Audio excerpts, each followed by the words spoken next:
Okay. Let's pick up where we left off, shall we? No rest for the weary. No, it sounds very ominous, right? Okay, so we left off, we're talking about cartilage, which we talk a little bit about. We're in the bone physiology chapter. That all looks good.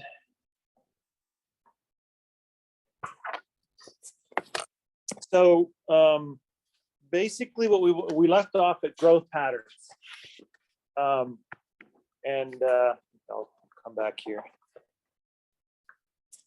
So we left off with growth patterns, right? So there's a couple of different types of patterns of bone growth that we get, right? We have appositional and we have interstitial. So when we take a look at appositional, this is basically growth at the periphery, sort of that the edges kind of growing in circumference, basically.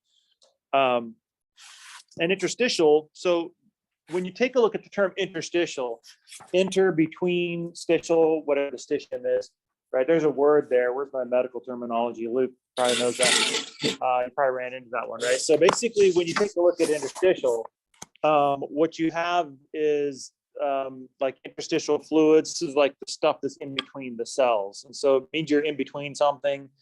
So this is basically growth of bony matrix that's actually in between the cells or amongst the cells. So it's kind of like a growth from within. Not like inside the cells, but like within the cell tissues, right? So that kind of an area, as opposed to just kind of being layered on top of it. Okay, so it's and you'll kind of see what we're talking about here in just a second. First of all, we want to take a look at some of the visuals for the cartilage component of it, right? So hyaline, obviously, this is our poster boy. Obviously, we have fibro and elastic, but this one's going to be our poster boy. And so you can see, first of all, when you kind of layer, I'm going to blow this up a little bit. And you can kind of see when you take a look at the bulk of the hyaline cartilage, which is this area here, this kind of site of interstitial growth. You can see this is growth like between the cells. So you can kind of see it's kind of like spreading out from between the cells, and it just kind of sort of envelops everything. So that's kind of like an interstitial pattern. Whereas the appositional pattern basically is this kind of circumferential layering on top. So you're just kind of like layering it on top. And so that basically means you're growing in girth, right? So if you're kind of like a cylindrical structure. And then of course you have your perichondrium, which is your liner, you have your cellular and your connective tissue layer associated with that. So when you kind of take a look at this, so that's kind of what it looks like in terms of like the interstitial versus the appositional organization. When you take a look at it in its I guess a native habitat, I guess, if you want to call it that, right? So you have hyaline cartilage, which is going to be heavily represented in your developing bone, right? So this is basically when you're talking about developing bone, you're talking about the fetus. That's what you're talking about. So basically, what you have here is largely a cartilaginous skeleton. That's pretty much what you're made out of as a fetus.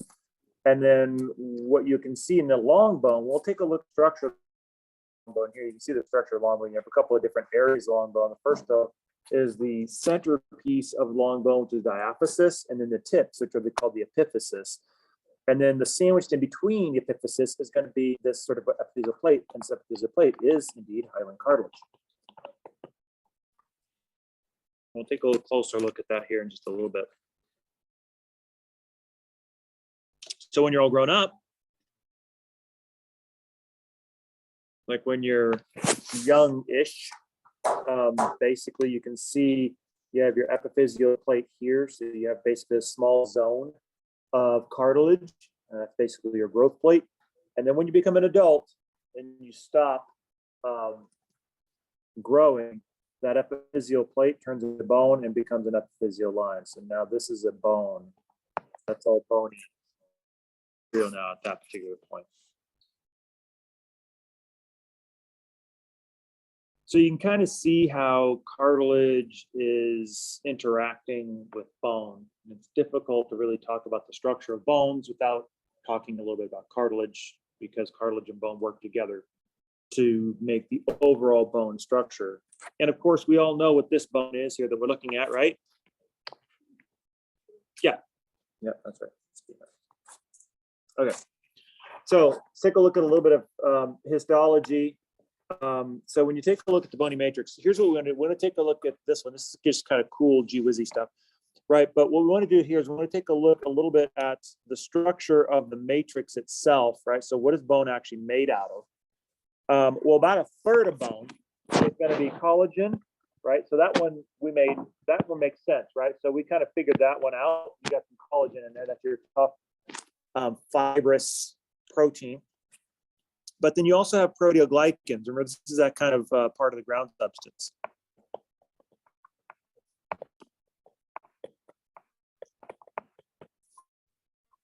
And so that's going to be about a third of it. But generally speaking, this is all organic. Now, this doesn't mean organic because it's like organically grown, right? This is the chemical definition of organic, which basically means carbon containing. So any kind of a molecule that contains carbon is an organic molecule. So these are carbon containing molecules, collagen and proteoglycans.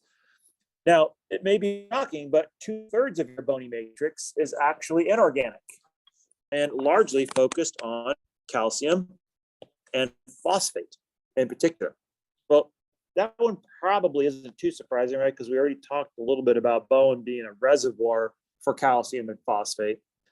In this particular case, the inorganic component of the bony matrix forms this calcium phosphate hydroxide complex called hydroxyapatite. And it forms little crystals of hydroxyapatite in the bone. And the reason why this is important is because hydroxyapatite is the hardening agent in the bony matrix.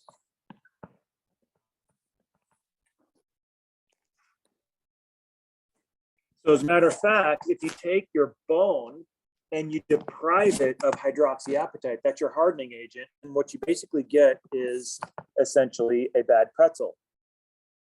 Right, so you can basically kind of just twist your bone all up, because after all it is at that point is just a bunch of collagen, right? And collagen is fairly, I mean, it's not super flexible, but it's a protein. So you can bend it, you can distort it, that sort of stuff. It's certainly not hard. And so if you were, however, to take away the collagen component of it, and all it is hydroxyapatite, it becomes very brittle.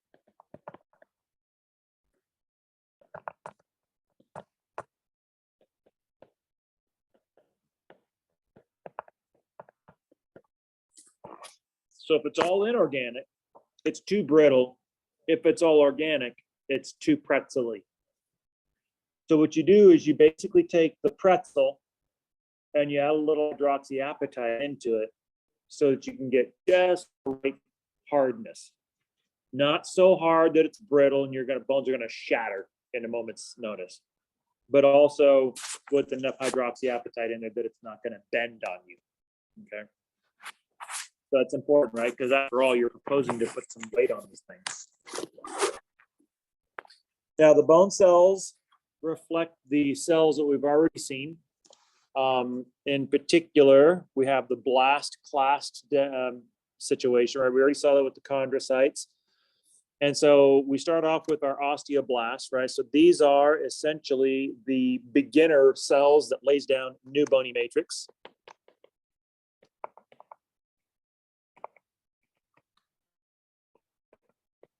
That's uncalcified, and we have a name for that called osteoid. So basically,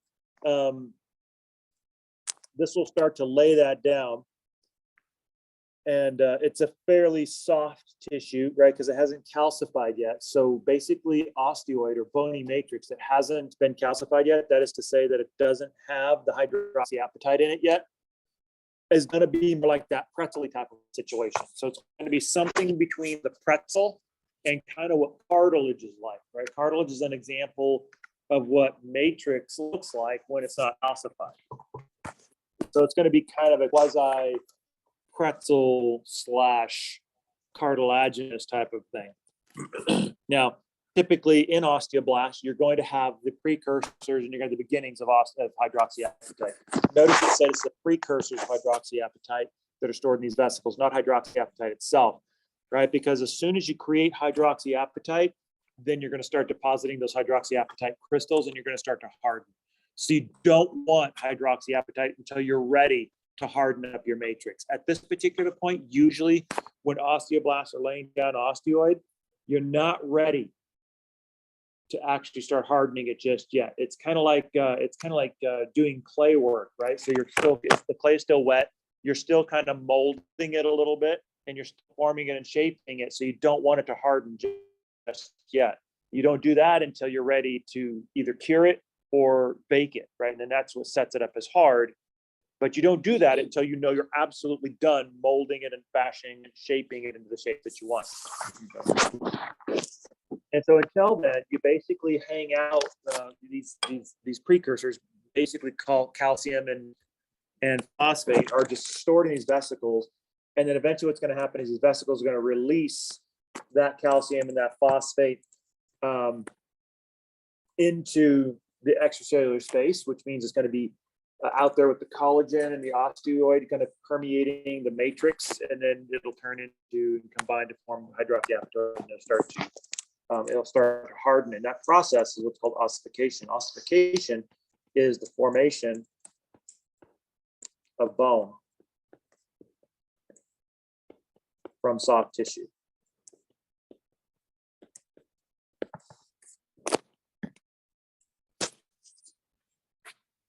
So your osteoblasts are laying down the matrix, and then they're going to send the signal to start ossifying, to harden up once they get everything laid down. Now, once that happens, then you're going to have solid bone. And of course, you're going to have matrix surrounding you. So that's the beginning of your little lacuna, and you have a little cell inside there. And then once you ossify that bone, then you basically turn into the osteocyte. Right. So the osteocyte, if you recall, is that mature bone cell. This is basically maintaining the bony matrix. It's not laying down new bony matrix. But basically what you have is your little osteocyte inside your lacuna. So here's your little osteocyte in there. And then it's connected, basically interconnected with each other through these canaliculi. So the canaliculi are actually these little guys right here.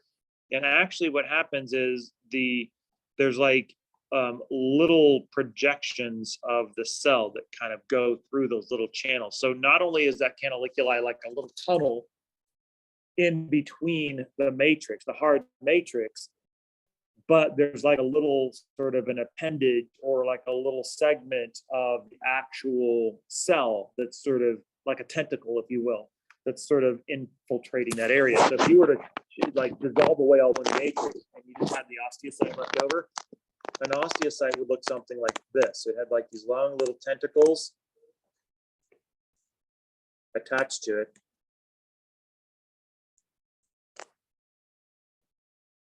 And that's tentacles is basically what would have been going through all those little canaliculi. That's what it would have looked like. And so this allows basically nutrients to come into the cells. So it allows you to be able to transport nutrients throughout the tissue so that the cells can get nourished. Remember, the osteocytes themselves are living cells. So that basically means they need nutrients. They need things like that in order to be able to survive. And of course, they need access to blood in order to get that nutrients. And so that's that central canal in the middle of the osteon is where your central arteriole is bringing the blood into it. And it's basically infiltrating all that blood into the canaliculi so that these cells can sort of feed and get their nutrients.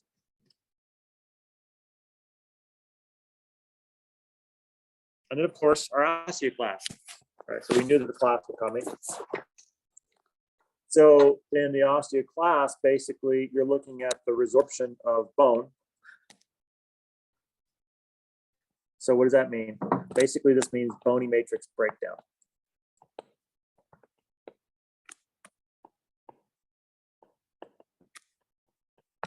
So you're going to actually break down the bony matrix.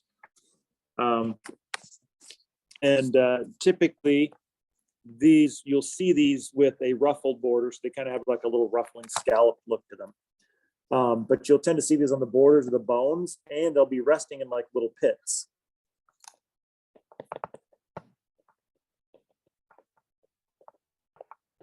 And it kind of reminds you a little bit of, like, if you ever take a look at like a shovel and you actually look at the little rusty pits, that little pitting effect that happens with metal. That's similar to what's happening here, only instead of oxidizing the metal, you're kind of carving out like a little hole, if you will, of the bony matrix. And the way it does this is that it creates acid by creating hydrogen ion, which is what creates acid, and it basically acid washes the bone. Because if you take a look at calcium hydroxide and calcium phosphate, then what you basically have is a base system and a salt that's formed from that. And acid can quite readily interact with the components of hydroxyapatite to basically carve out and sort of demineralize the bone itself. It also has enzymes that will actually go after the bone as well. So not only do you have acid, but you also have enzymes. And these cells, that osteoclasts, will actually come from monocytes. Now, monocytes basically are premature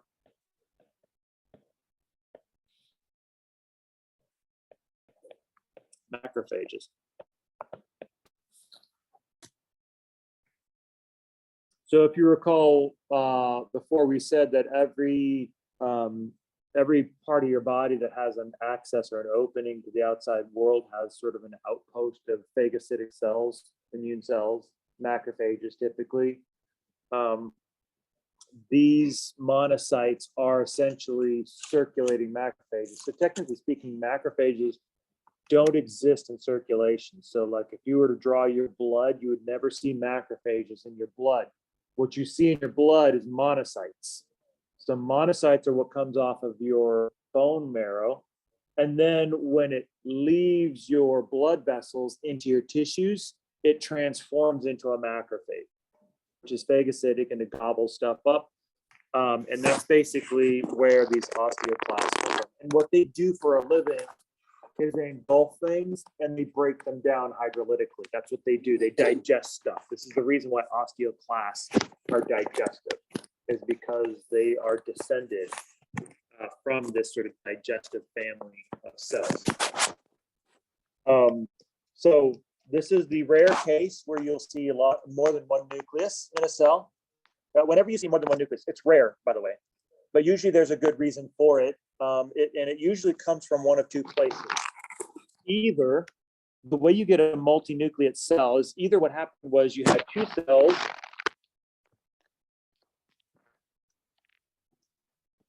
that fused together to form a giant cell like that.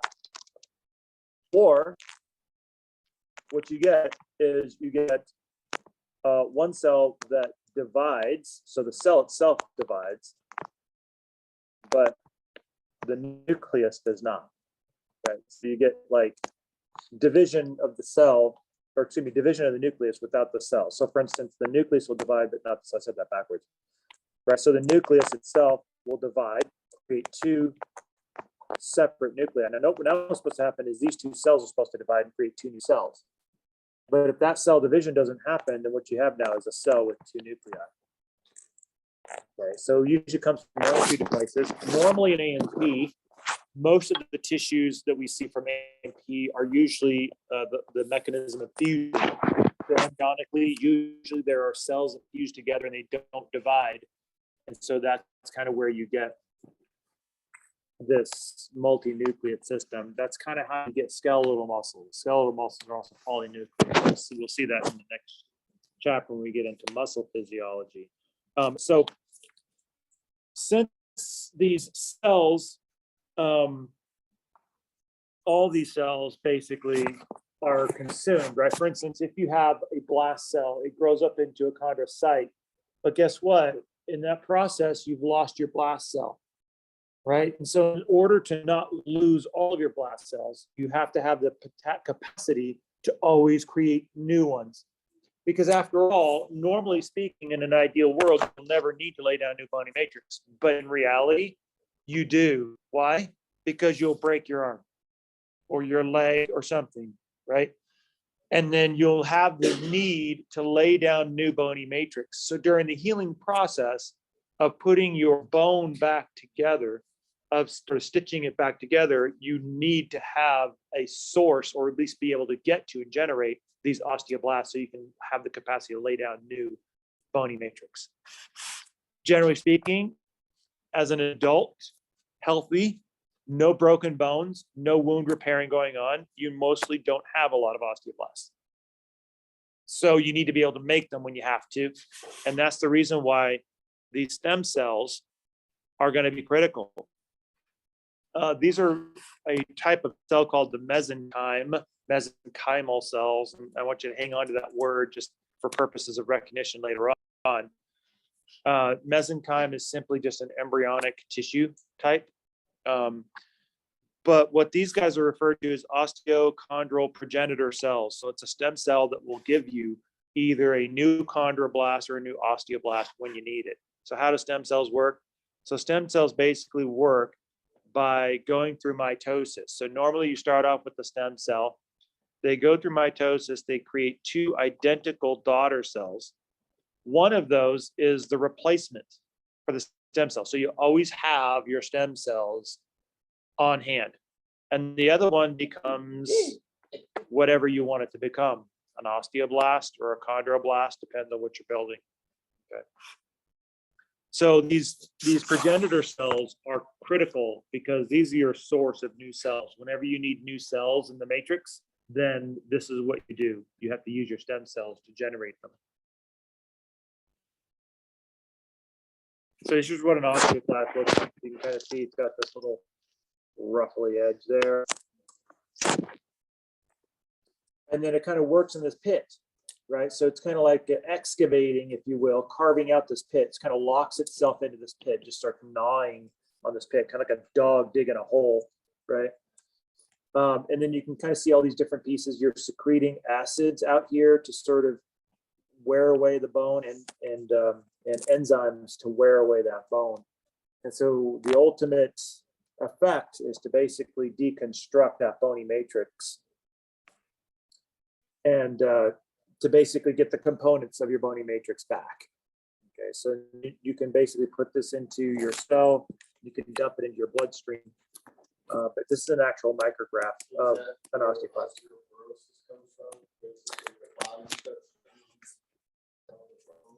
Yeah, so osteoporosis. So normally when you're young and healthy, your osteocytic or osteoblastic activities are an equal match to osteoclastic activities. So there are bone building processes driven by the blasts and the sites that maintains the bony matrix, and there are always plastic activities, and they are in equilibrium with each other. And so one of the reasons why, even though you stop growing, which is basically from like 0 to 18, that's basically your osteoblastic activities exceeding osteoclastic activities. So that's the reason why you have a net bone growth when you're growing. Once that stops at the age of 18, then your bone building, your blastocytic activities come into balance with your clastic activities. And so you get basically repair, tear down, repair, and tear down, but it's largely balanced. As you get older, those bone building processes, the blastic and cytic activities start to slip.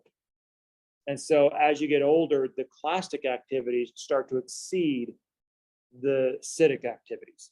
And then the more clastic activities you have, the more bone you're devouring, which is going to give you the osteoporotic scenario because you're actually devouring bone. And that's creating pitting and holing in the bone, which is what causes your bone to look like Swiss cheese. And then over time, that weakens the overall bone mass because your clastic activities are far exceeding the blastic activities. And ultimately it weakens the bone, and that's where you get bone fracture. Right? It's the reason why you have a lot of bone fracture as you get older. And like stupid stuff too, right? Stuff that would never have happened like when you were 20, right? Like you sit up in bed and you like break your hip, right? That's bad. Okay, that's a pretty bad day. that's a good sign to just go back to bed, right? So, but it's things like that, right? I mean, it's like you take a fall or a stumble when you're older, and you take a bit of a fall and it does damage to you that would never have been a problem, you know, a couple of decades before. And part of it is because of that. And of course, this activity also, that balance gets also knocked out of whack. Like in females, for instance, it really accelerates once you get postmenopausal, right? Because that change in the hormones seems to favor osteoclastic activity. So it basically upregulates and kind of tilts that balance more toward the clastic activity, which is one of the reasons why when you look into osteoporosis, it's not gender specific, but there clearly is a gender preference. I mean, females do suffer from osteoporosis more than males do. And that part of that is because of that shift in the hormone spectrum. Because when they were growing, when females are growing, it's like during puberty, right? So they're under a completely different hormonal umbrella that is kind of what their existence is through most of their life until they hit menopause. And then all of a sudden, for the first time in your life, they're under a completely different hormonal like reality that the body is trying to grapple with and sort of make sense out of. And part of it is a lot of this osteoporosis piece of it. But it hits everybody, right? It just seems to be accelerated in females because of menopause. But of course, men aren't off the hook, right? We now know that there's a menopause. It's not nearly as dramatic as menopause, but men around the age of 40 start to suffer a significant muscle atrophy over time. It's one of the reasons why it's harder and harder to stay, to keep your build as a male, right? So before, when you were 20, you could do a workout and you're just like, right? But man, when you're 40, I mean, you could be slaving at the weights all day long, and it's like you are fighting to keep your muscle mass on you because you get a progressive muscle deterioration from the age of 40 onward. In addition to, you know, the testosterone depletion, right? And that's a variable thing. That's wildly variable in males. Some males never experience testosterone depletion as they get older, and some they just get hammered with it. So it's hugely variable. But that's kind of the menopause thing. So we all suffer from something as we get older.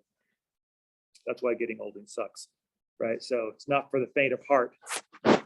You want true courage, get old, right? That takes the heart of a warrior to live on this planet, to live through getting older. Anybody can be young, right? That's easy, right? Getting old, that's the tough one. I'm like a ball of sunshine this semester, aren't I? It's like I'm totally depressed.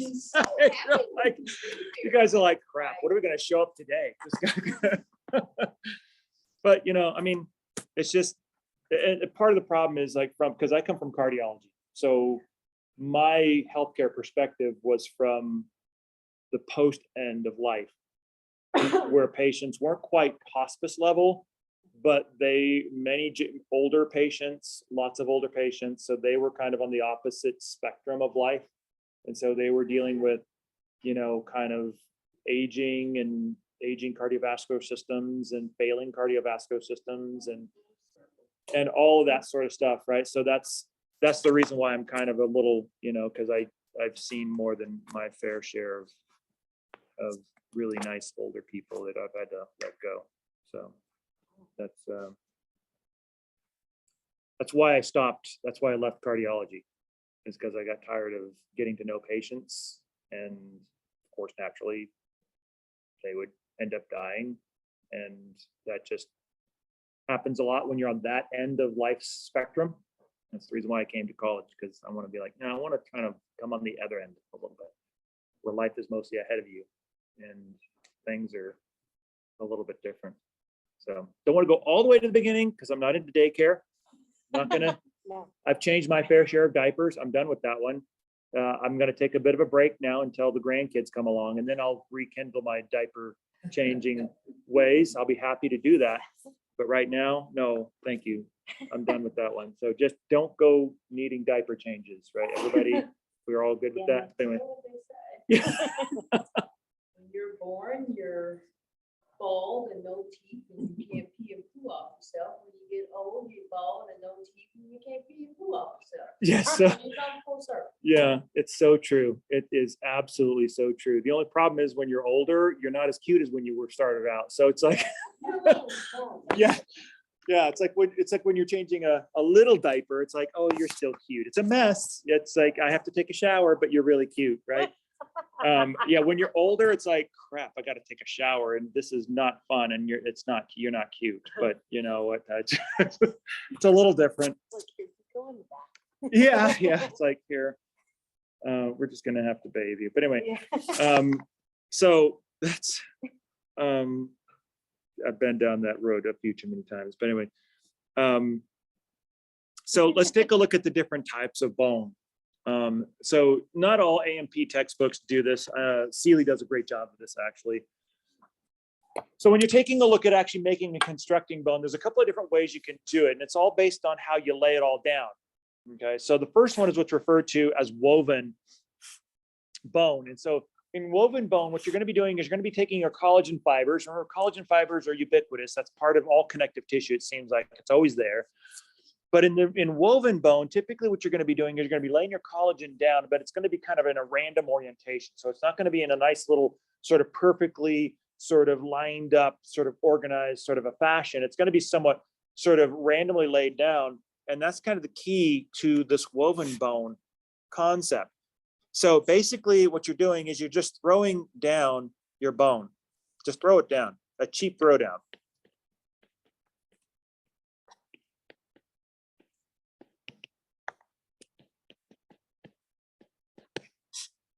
So you're not looking for perfection. You just want to throw something in there.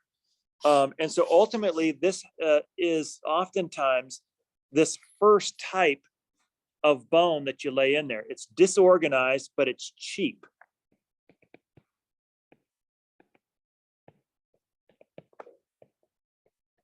And typically not the long-term solution.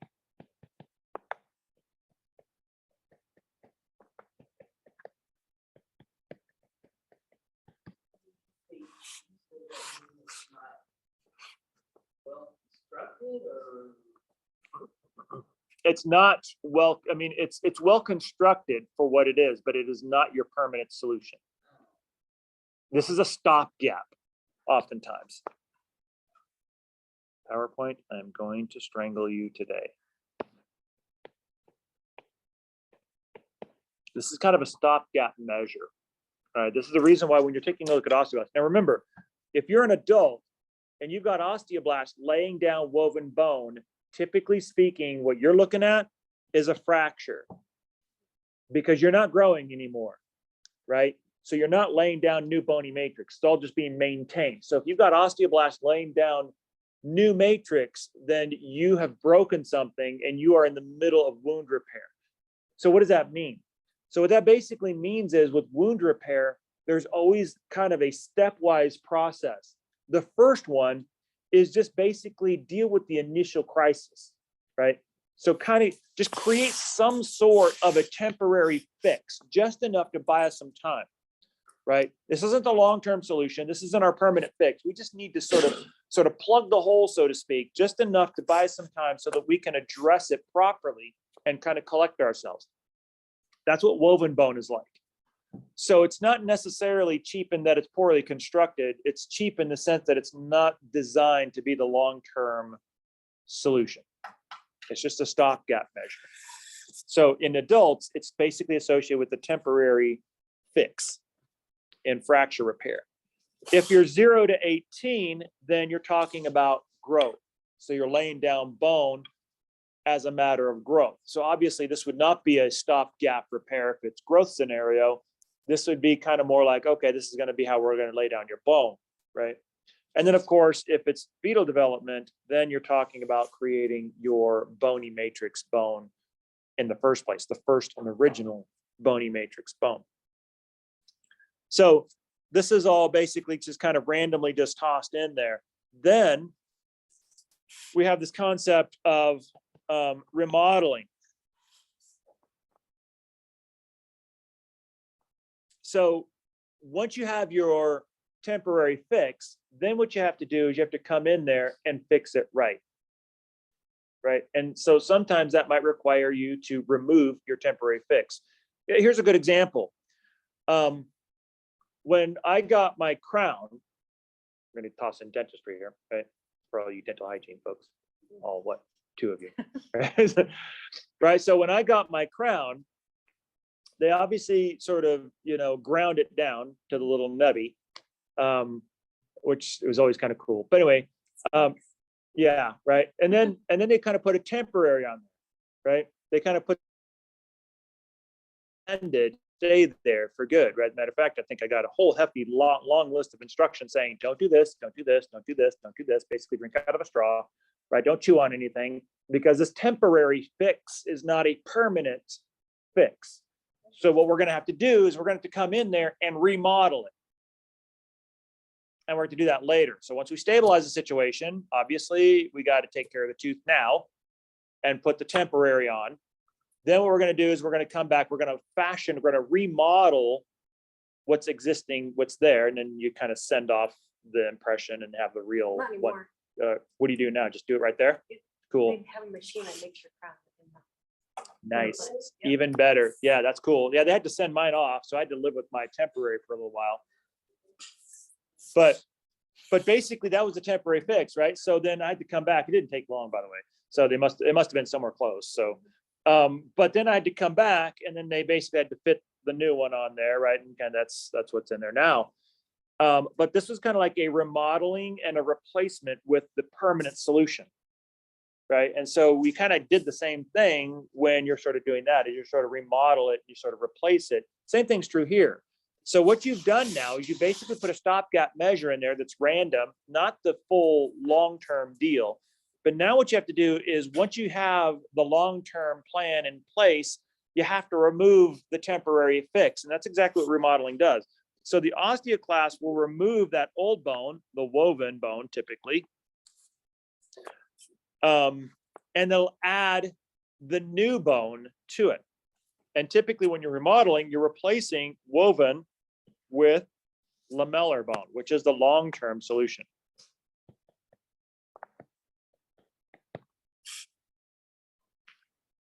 So now that I know I can get a crown in the same day, I think I'll just go to the dentist and tell them, just crown them all. Right? Get implants. Yeah, it's like just screw stuff into my skull until I've got antenna coming out of my skull. Yeah. Buy a house, that's how much it costs. Yeah, I'd rather live in a house. But anyway, so then we have lamellar bone, right? So lamellae, which are sheets, right? So basically the idea of sheet is what a lamella is. Okay, so that's a kind of a Greek word, I guess. Right, so for a sheet-like structure. But now once you basically remove your woven bone, then your osteoblast will basically lay down the bone in sheets. This is your final plan. This is your final resolution. This is what you're going for. So what happened was then you basically used woven bone to buy you time. And it's good. I mean, it's not bad, right? But it's not permanent. And so then what you did was you remodeled the woven bone. You slowly replaced the woven bone over time. with the permanent solution, which is the lamellar bone, the sheets laid down in kind of a very sort of discrete, strong, purposeful type of intentional pattern. That's kind of this layering effect.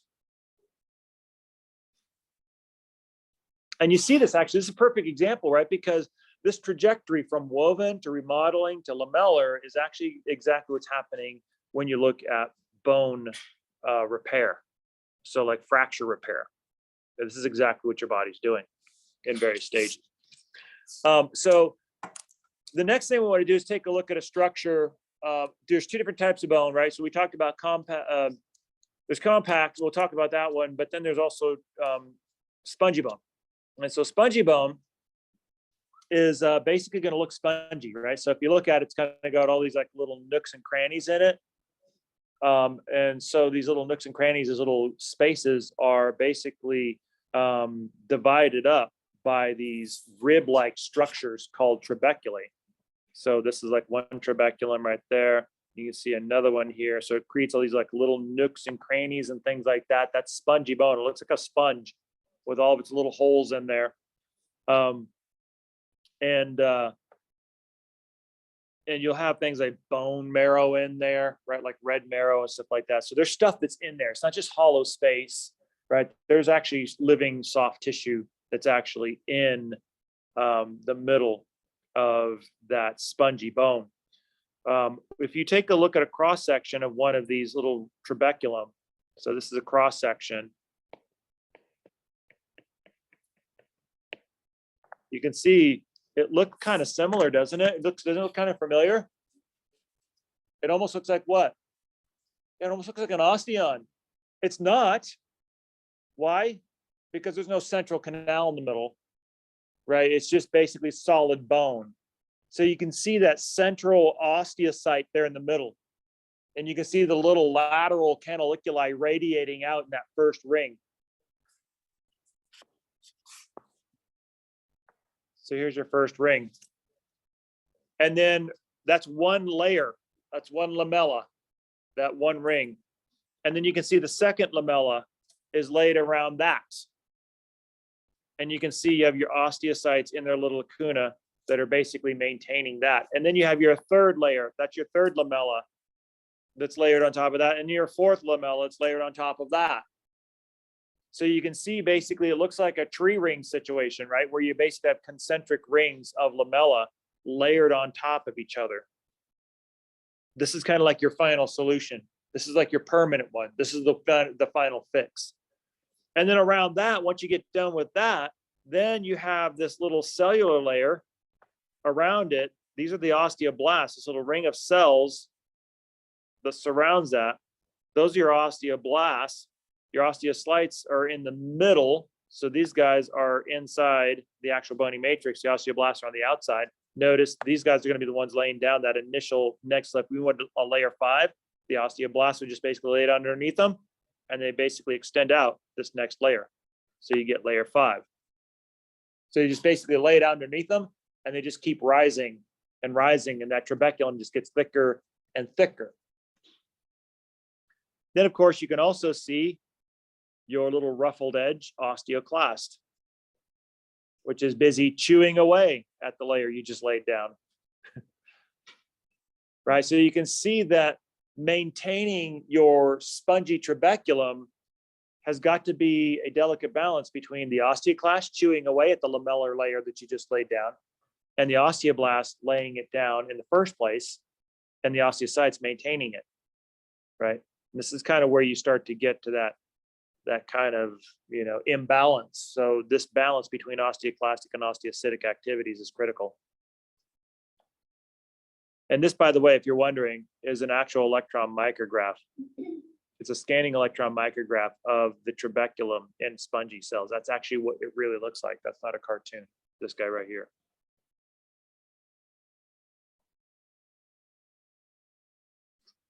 Okay. So let's take a look at these ribs. The cool thing about these little ribs, these trabecula, if you will, is they orient themselves. You can imagine that they kind of look like colonnades, right? But these little ribs of trabeculum actually aren't haphazard. They look haphazard when you look at them very closely. But if you kind of zoom out, you can actually see major waves. They kind of lay down. It's kind of like hair, right? So if you're into kind of the hair thing, your hair kind of lays down naturally in certain directions. That's a lot of times what sort of determines whether you part to the left or part to the right or part in the middle, right? Because your hair just kind of naturally goes where it wants to go. That's kind of what the trabecular are like. Even though they look haphazard and random, they actually sort of lay down in particular patterns, and those patterns are actually along stress lines. So for instance, what bone is this?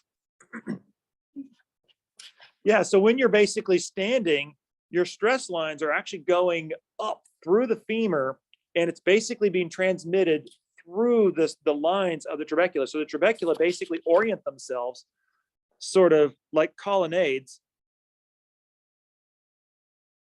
in the lines of stress. So like, for instance, when they're saying that this is kind of like a stress line here, what they're saying is that the stress that you're feeling as you're standing on your femur is being transmitted parallel to the actual trabecular lines.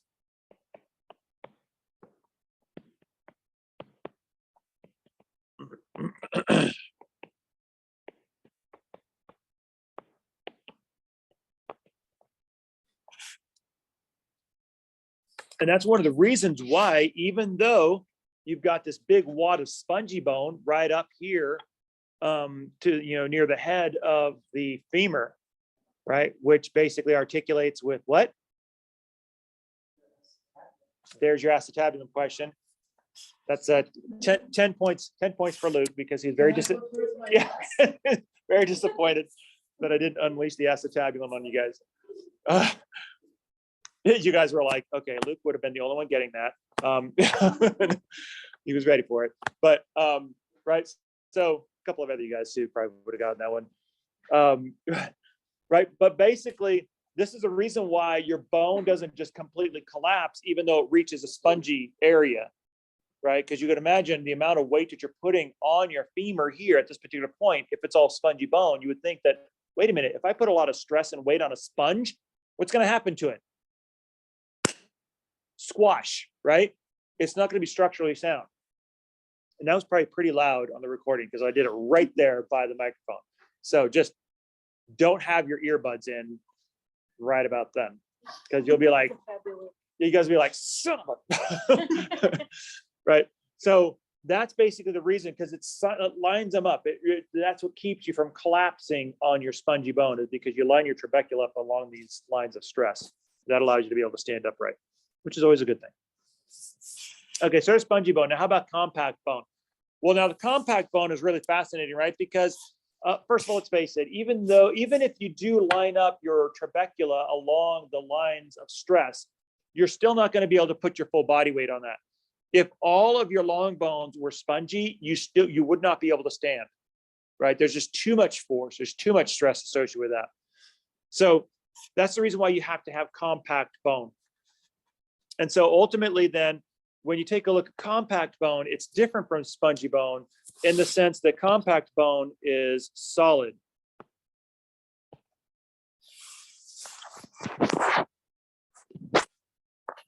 So if you take a look at a bone, the outside layer of the bone is dense and solid, not spongy, right? So spongy is not on the outside of the bone, the outside layer. In addition to this, typically speaking, whenever you take a look at a compact bone, unlike cartilage, which is avascular, blood is highly vascular. I mean, bones are highly vascular.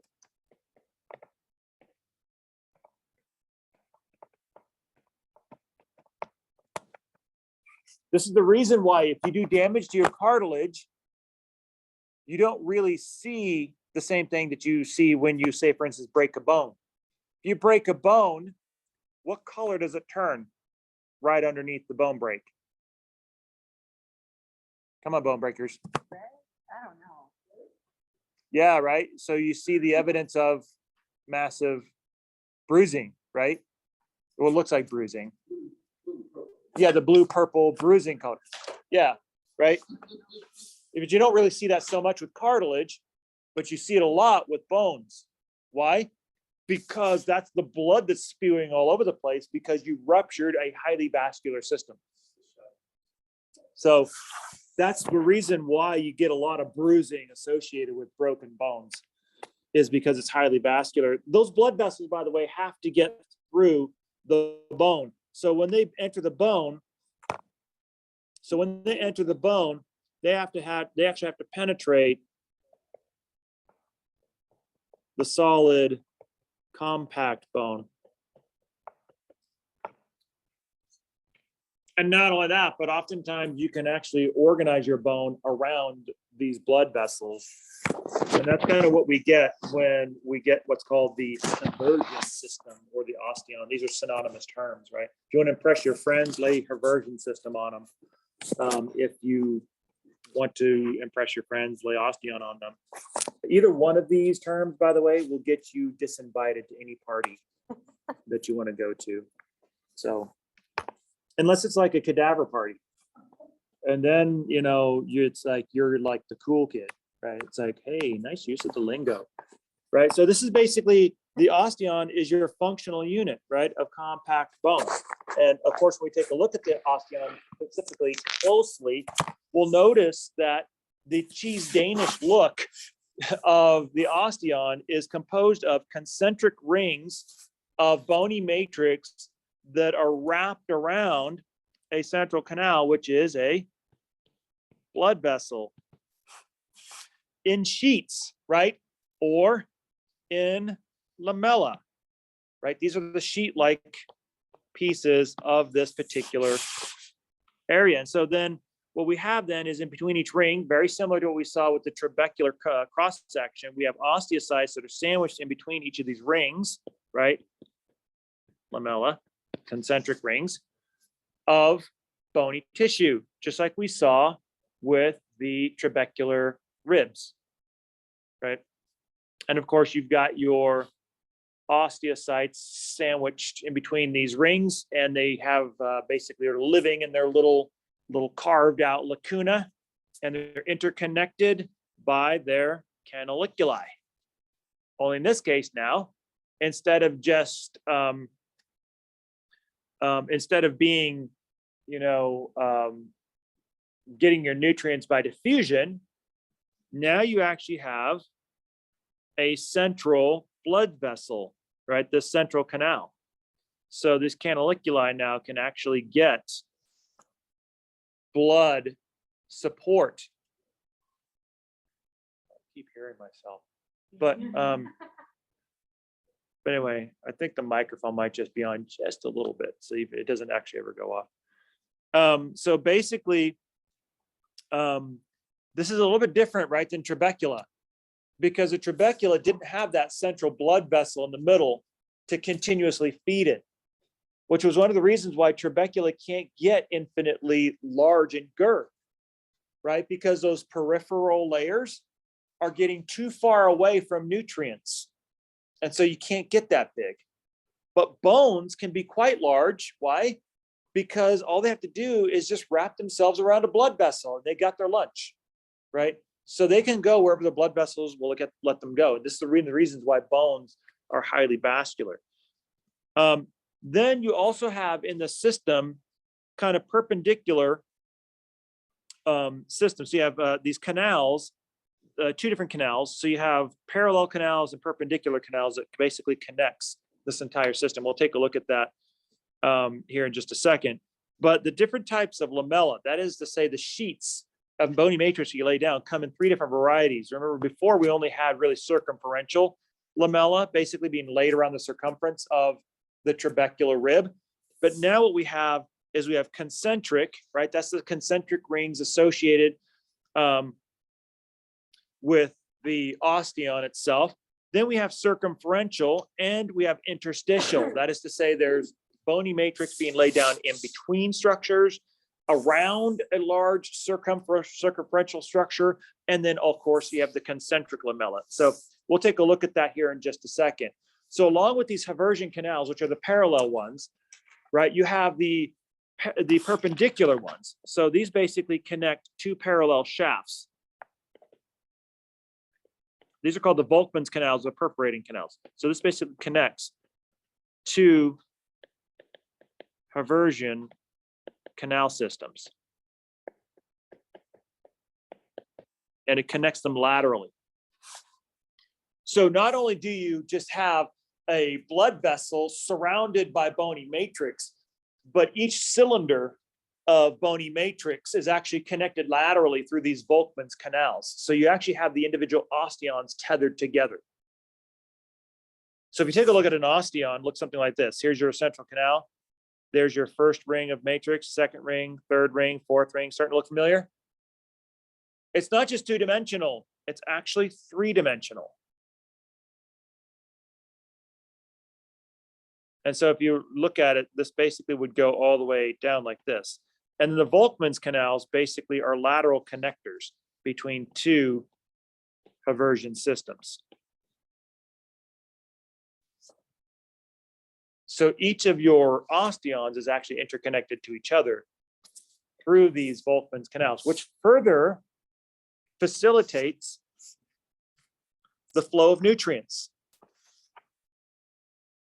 from one osteon system to another. So even though you're kind of buried in this sort of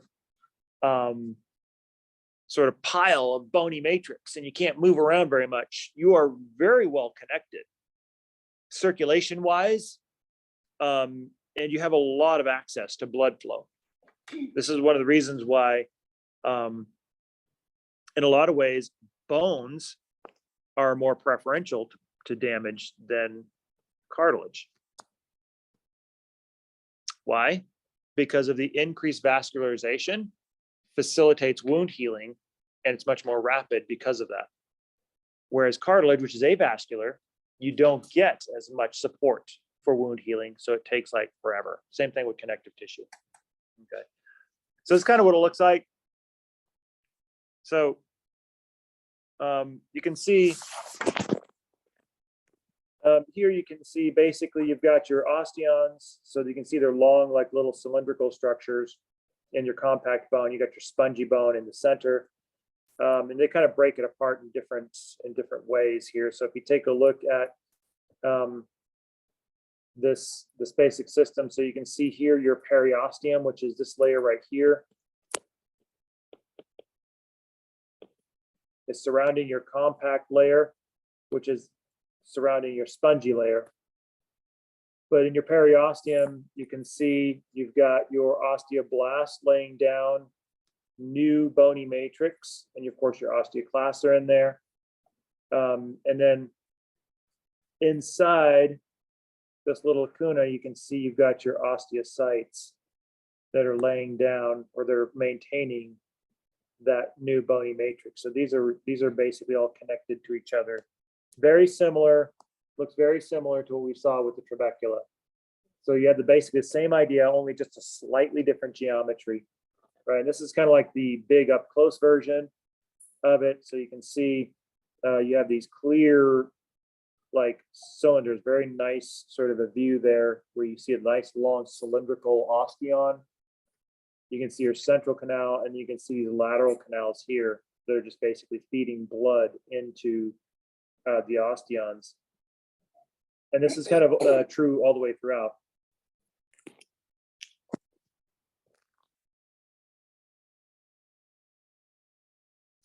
So when you look at this, then this looks familiar, right? Histologically, you guys remember this one from the first lab. So you can see, got your big central canal here.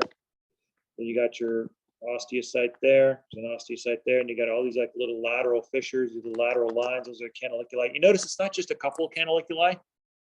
If you look closely, there's a lot of canaliculi. So this is a very well connected system here. Now, in terms of the lamella, so one of the things that you can see here is this right here, the layers is your concentric lamella, right? It's the rings of the osteon. Your circumferential, which you don't see here so much, is actually up here. So you can see this outer layer up here, that's your circumferential layer. Notice it's doing the circumference of the bone. That's your circumferential lamella. And then if you notice in between the osteons, you just basically plug all these holes, like this part right here, and this part right here, and this part right here. That's all interstitial lamella.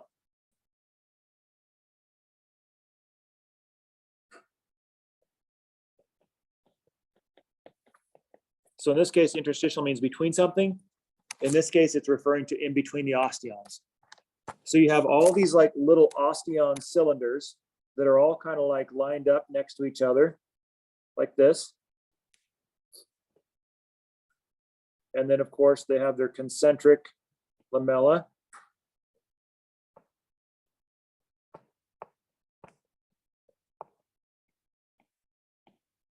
And then in between them is interstitial. And then around them is circumferential.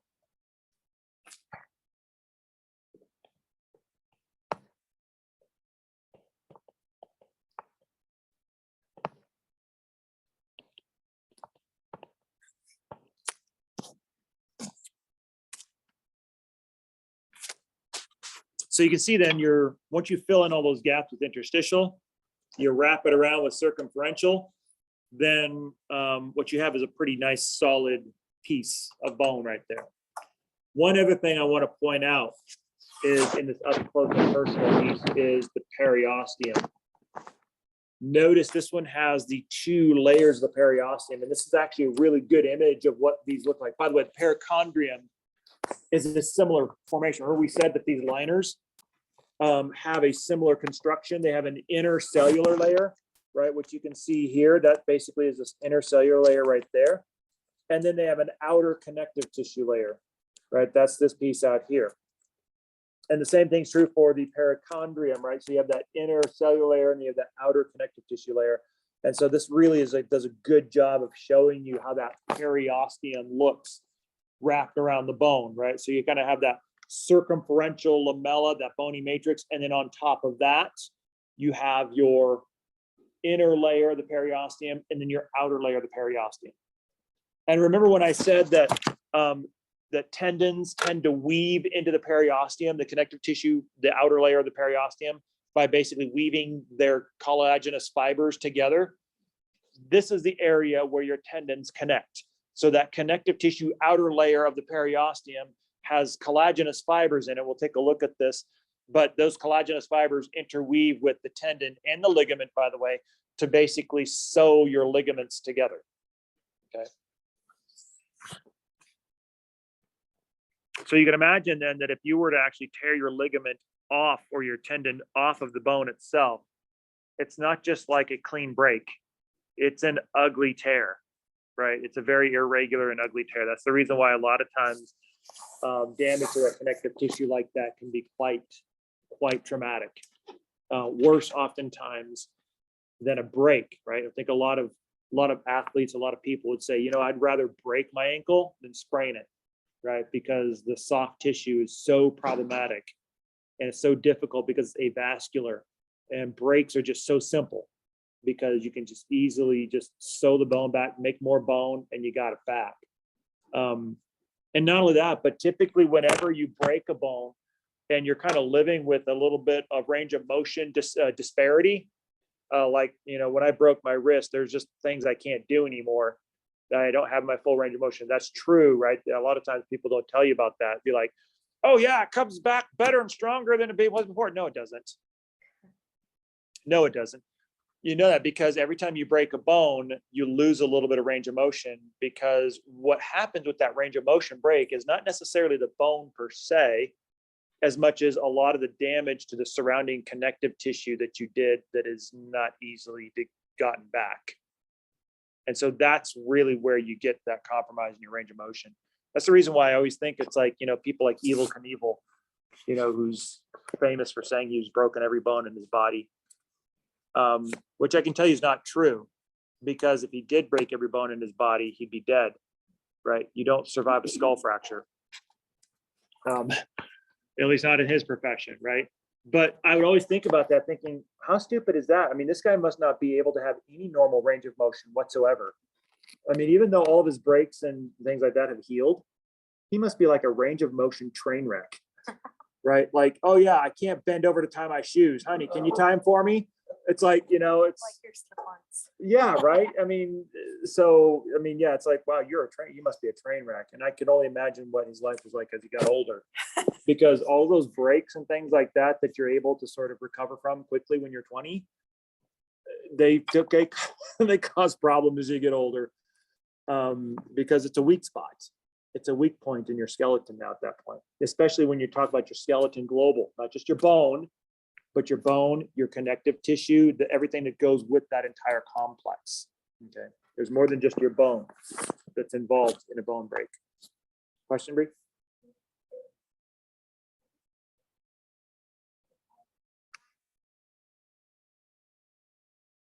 Not necessarily all bones, because not all bones are actually supporting stress, but certainly your long bones, especially your load-bearing bones, like your femur, your tibia, those are particularly so. Less so things like your humerus. But I mean, there's a little bit, because you're not putting a lot of weight on your humerus. I mean, I'm putting some weight on my humerus right now, right? But not a lot, nothing compared to what I'm putting on my femur and my tibia. So it's primarily those, to a much lesser extent, some of the other long bones. But like your flat bones, like your skull, there's no stress points there. Because they almost experience no stress at all, right? So it depends on the bone. Go ahead.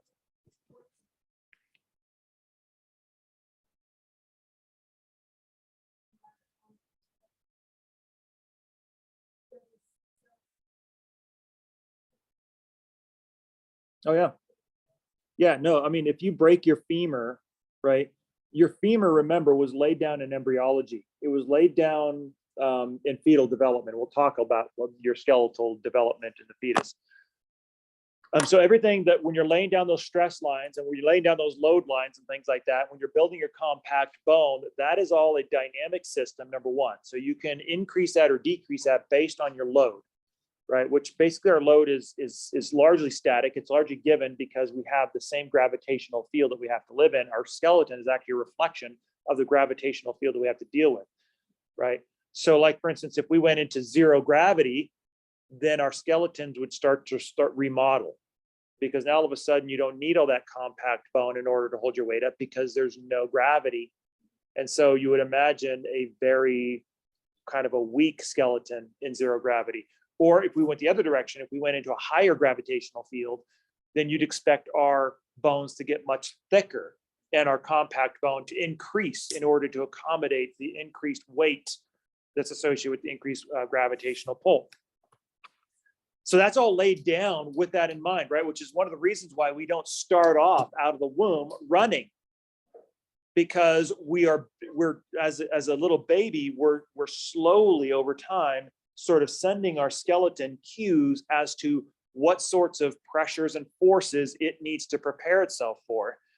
And then as we kind of start to, get our legs and our strength underneath us, we start to be able to stand. So we're telling our femur and our tibia, listen, I'm going to stand for a living. So that's most of my thing, right? I'm going to be on my feet most of my life. So you need to figure out how to sort of remodel yourself so that you can accommodate that stress line. That's all getting laid down early on in development, prenatal and postnatal development. And when you break it, you disrupt all of that organization. And then when you go to repair it, it's at best a stopgap measure. It's not perfect, right? So you're taking something that looked like it was perfect and kind of seamless in nature, and you're creating a massive irregularity there. And that irregularity will always be a weak point. Now, does that necessarily mean that you're not going to be able to walk? No, but it will be a weak point. So like, for instance, I could probably break your leg at that point a little easier next time, right? If I wanted to, right? Not that I'm going to go, hacking at your leg with a hockey stick or something, right? For you as fans, right? That's why they do like metal plates and stuff. Just to, like, kind of make up for That weakness. Yeah. Especially if you're athletic and you're in sports. Like if you get hammered like on the side, like your quarterback, right? That's a typical, it's a lateral blow usually because you got some big, 310-pound defensive tackle coming down on you. Number one is breaking your femur is exceptionally difficult. It's got like the tensile strength of like iron. So it's an enormously difficult bone to break. It would have to be something like very strong and very, very targeted. Like it would have to hit you like a bullet, for instance. If a 300-pound defensive tackle is not going to break your femur, more than likely, even if he puts his helmet right in the middle of your thigh, because chances are what's going to happen is before you break your femur, your knee is going to give way and your entire leg is going to dislocate from your knee. That's more than likely what's going to happen. So your knee would be kind of like sticking out like this, and it would be a dislocation at your joint. Your knee probably first of all, because that's where the easiest stress point is, because it's basically just held together with rubber bands. That's basically all it is, right? It's just connective tissue that's holding that together. Less likely your hip, because you guys saw full well that the head of the femur is kind of snuggled into the acetabulum a little bit, and it's protected by the pelvic girdle as well. So it's much more likely that you're going to get hit on the crest or the lateral edge of the pelvic girdle before you get that sort of articulation with the acetabulum, right? Which is what we require for a hip dislocation. That's the reason why hip injuries are very rare, is because it's in an area of our body that we have a natural reflex to protect, and it's very difficult to get to. But the knee is fair game. That's the reason why by far the majority of sports injuries and skiing injuries are all knee injuries, is because that is the first stress outlet. You're going to pop your knee before you break your femur. So if you broke your femur, it would have to be a pretty violent and a pretty dramatic blow, because it would have to be so quick and so targeted that it didn't have time to radiate to the knee and dislocate the knee to accommodate that stress. Right. So usually when you're looking at that, you're looking at maybe like a car crash, a really violent one, like a fast one, like a really hard one that just hit you just right, or a bullet is another thing. It was more than likely what would do that, because that's very small focused force in one very small area. It doesn't have a chance to radiate to the knee. It just basically does its damage directly to the femur. So yeah, that would be an issue. And you're right, you'd have to plate it in order to reinforce that if you're like athletic or something of that nature. If you're just an average guy, an average person, lady too, right? I mean, if you're just an average person, it doesn't matter, right? I mean, if you're able to walk on it, you're able to walk on it. You're just, don't go play football for the NFL, right? That's, for most of us, that's not a problem, right? I have no talent for that. So I will not be drafted anytime soon, ever, for anything, actually. So that's right. So there's a difference there, because a lot of these injuries we hear about are for a individual who has a reality that is nothing like ours, right? So when we hear about these different injuries, it's like a football player, and they're at an activity level that we will never get to, right? Because we're just average people. And even on our most aggressive workout, it's nothing like what they're going through, what they're trying to design their body to do. Right. So like most of those sports injuries, by the way, are probably fine for just the average person. It's like you blew your ACL, you're okay. You can still walk on it. Right. The reason why it's catastrophic in the NFL is because you can't run on it. You can't do all these extreme maneuvers that you have to do in an NFL game.